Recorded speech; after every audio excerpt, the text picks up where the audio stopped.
Today we are going to start our new topic, capital structure. Capital structure of the company. Friends, जैसे कि हम लोग जानते हैं कि कोई भी कंपनी जब स्टार्ट होती है तो उसको कैपिटल की जरूरत पड़ती है. What is capital? कैपिटल वो होता है जो कि कंपनी में पैसा लगा के हम लोग बिजनेस शुरू करते हैं. तो जो हमारा ये इन्वेस्टमेंट होता है उसको बोलते हैं कैपिटल. तो यहाँ पे दो टर्म यूज हो रहा है, capital structure. Capital that is the investment of business, and second structure that is various arrangement of securities. So capital structure, that is the mix up of various sources of fund in desired proportion.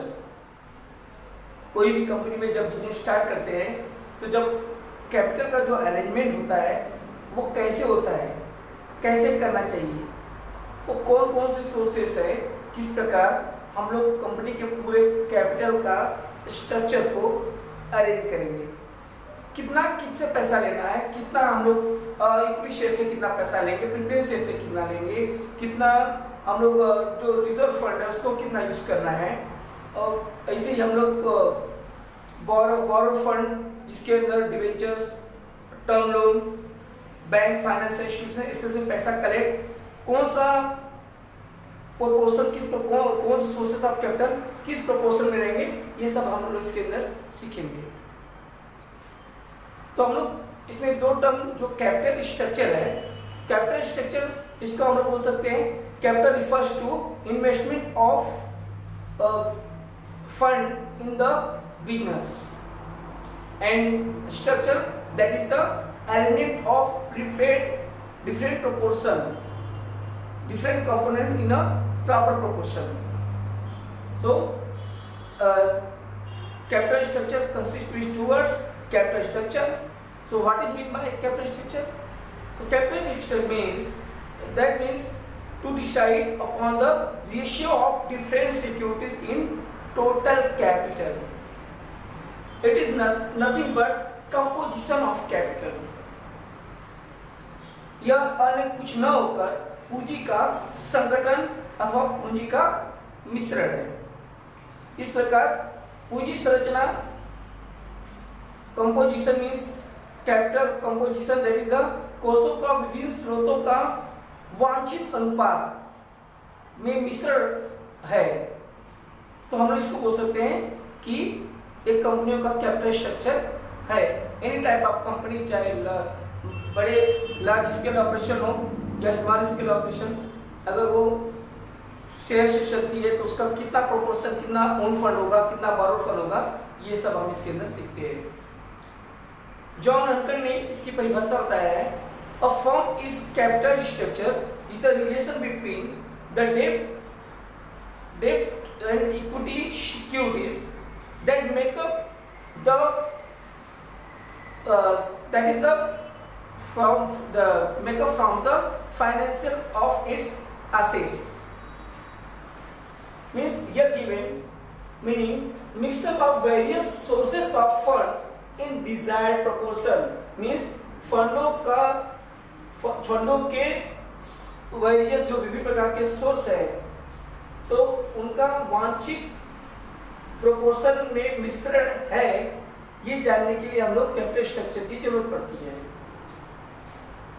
So according to R H. Wessel, the long term sources of funds implied in a business enterprise. जो दीर्घकालीन sources हैं, स्रोते हैं, उनको वो उसमें किस तरीके से हम लोग बिजनेस को लगाया जाता है, यह सब इन्होंने डेफिनेशन दिया है आर.एच. वेसल ने. तो हम लोग इसको बोल सकते हैं capital structure means financing needs. It refers the different proportion securities raised by firm for long term finance. यानी हम बोल सकते हैं ये वित्त व्यवस्था का मिश्रण है. So here there are different components or different parts of capital securities. of capital structure.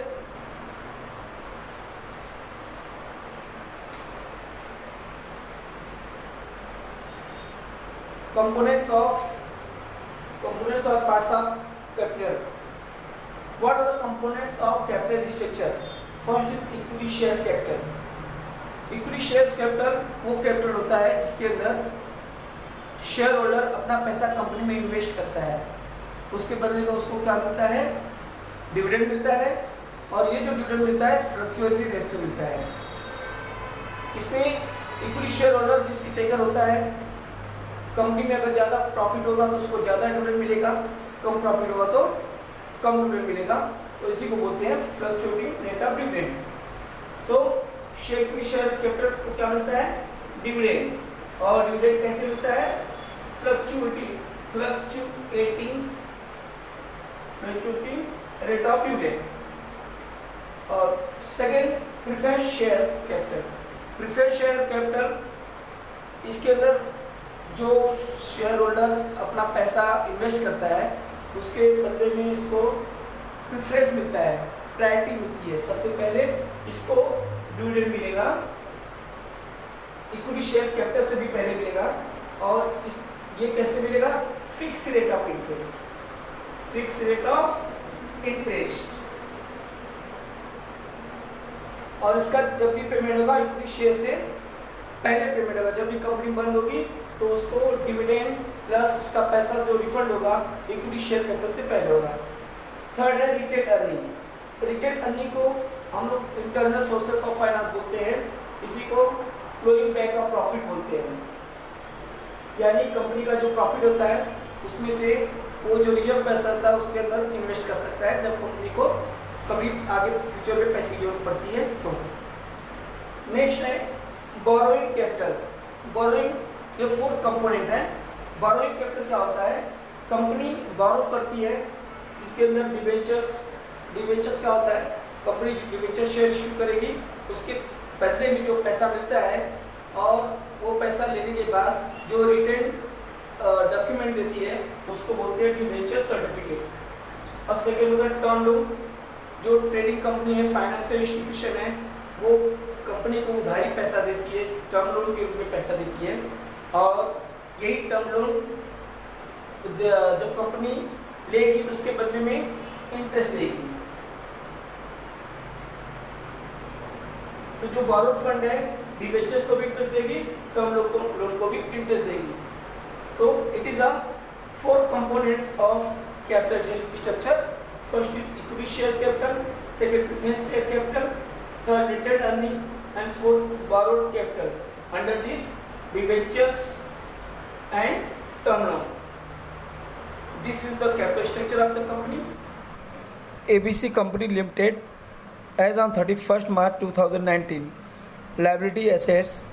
In liability share capital 10,000, equity shares of rupees 10 each fully paid, 1 lakh, 5,000 preference shares of rupees 100 each fully paid, 5 lakh, reserves and surplus 50,000, liability 1,000, 10% debentures of rupees 100 each fully paid, 1 lakh, syndicator 30,000, bills payable 20,000. Total ABC Limited Company capital structure 8 lakh.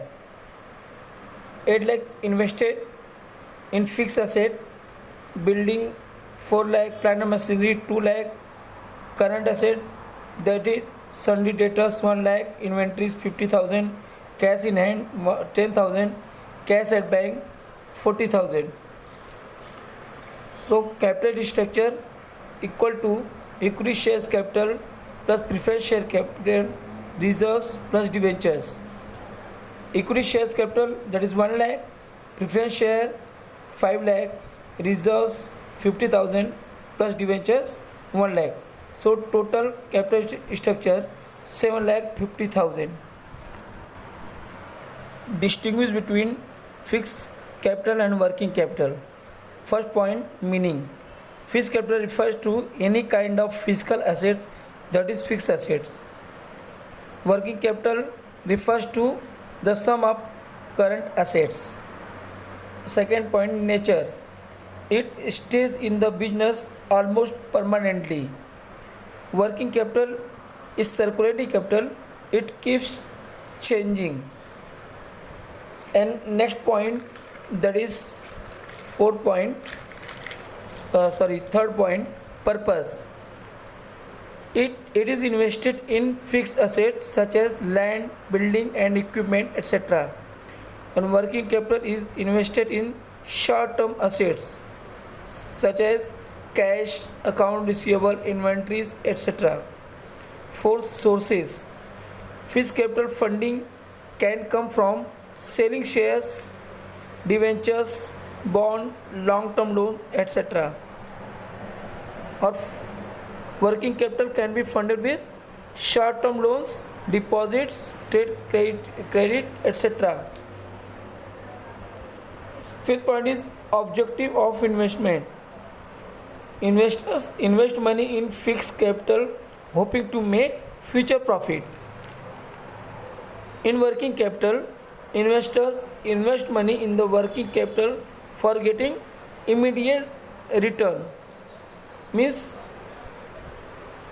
जो work fix capital का investor होता है hope करता है कि future में profit हो, और वर्किंग कैपिटल में इसमें कोई भी इन्वेस्टर तुरंत ही रिटर्न वापस चाहता है. Six, risk. Investment in fix capital implies more risk because there is equity share, preference shares, and that is dividend. If more profit, more return, but there is a very risky. Investment in working capital is less risky. Okay, so this is the distinction between working capital and fixed capital. So our first topic is over. Thanks for watching video. So student, आज के lecture introduction of corporate finance में हम लोगों ने सीखा है what is corporate finance, what are the importance of corporate finance, factor affecting requirement of capital, and what is working capital and fixed capital, and what are the capital structure of the company. So now today we have completed first chapter, introduction of corporate finance. So thanks for watching. Thank you.